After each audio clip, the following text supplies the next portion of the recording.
Well friends, today in this video we will discuss the impacts of China-Pakistan Nexus. China-Pakistan Nexus is much more than meets the eye. Are China and Pakistan just the all-weather friends as is often made out by observers? No, their ties are much more than that if one sees the bigger picture. China is the supporter cum mentor of Pakistan and literally its friend, philosopher and guide with a proven track record. The Chinese describe Pakistan with four phrases: good friend, good neighbor, good brother and good partner. They call this friendship Ba Tai in Mandarin, the literal translation of which is friendship as tough as iron bar. And this friendship is for long-term far-sighted reasons. Many experts point out that it is in fact Beijing and not Islamabad which is waging a proxy war on India through Pakistan to maintain and sustain its regional economic and military supremacy.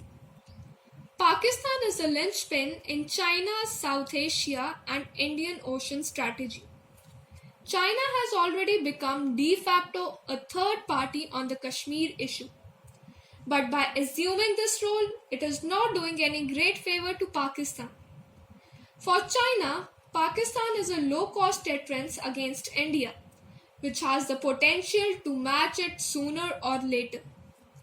And its distrust for India arises from the history of 1962 Indo-China War, its border dispute with India, hosting of its adversary Tibetan spiritual leader Dalai Lama in exile by New Delhi, and of late India's renewed push to forge economic and security tie-ups with the regional and global powers who are wary of China.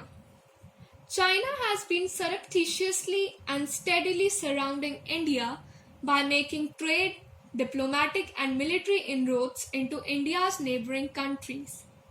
It is meticulously following string of pearls strategy, forging strategic relationships with countries along maritime trade routes from the Middle East to the South China Sea. Despite denials from China, the strategy may be a part of the country's plan to provide its navy with strategic points. The string of pearls is divided into 6 different regions known as pearls. These are Pakistan, Bangladesh, Myanmar, Cambodia, South China Sea and Thailand respectively. Islamabad on the other hand remains just a puppet in the hands of Beijing and is now often described as an undeclared colony of China. As such, the real problem for India is not Pakistan but China, which on January 15, 2020 made the third unsuccessful bid in last 5 months to discuss Kashmir issue at the United Nations Security Council, thus making it clear that its attitude towards India will not change. With this, China made it known that the all-spectrum China-Pakistan compact will stay intact, while on the other hand, it will continue with the cosmetic window dressing of its ties with India to give it a semblance of cordiality through summits and official level meetings, which have yielded very little results for New Delhi. Recently, China conducted first large-scale military exercises of 2020 in Tibet, during which new high-powered weapons were issued by forces of China's Tibet military region. It also held the first 9-day joint Sea Guardian exercises with Pakistan in the Arabian Sea starting on January 6, 2020. For the first time, these included warlike air defense systems, anti-missile technology, anti-submarine warfare capabilities, and live fire and joint marine training drills, as well as submarine rescue and amphibious landing operations by 60 Chinese Marines from the People's Liberation Army Southern Theater Command. Together, the two exercises reflect the land and sea-based threats to India. To add to this threat, there are reports of a move to sell China's first aircraft carrier, the Liaoning, to Islamabad to rectify the existing imbalance in maritime power between Pakistan and India. Ever since April 2015, when it announced the China-Pakistan Economic Corridor, now estimated to be of a value of $64 billion, Beijing has been exerting pressure on India to improve its ties with Pakistan. Beijing has been insisting in official discussions that India start talks and ease tensions with Pakistan and resolve the Kashmir issue. Diplomatic relations between Pakistan and People's Republic of China date back to 1950s when in 1950 Pakistan became the first nation to recognize People's Republic of China.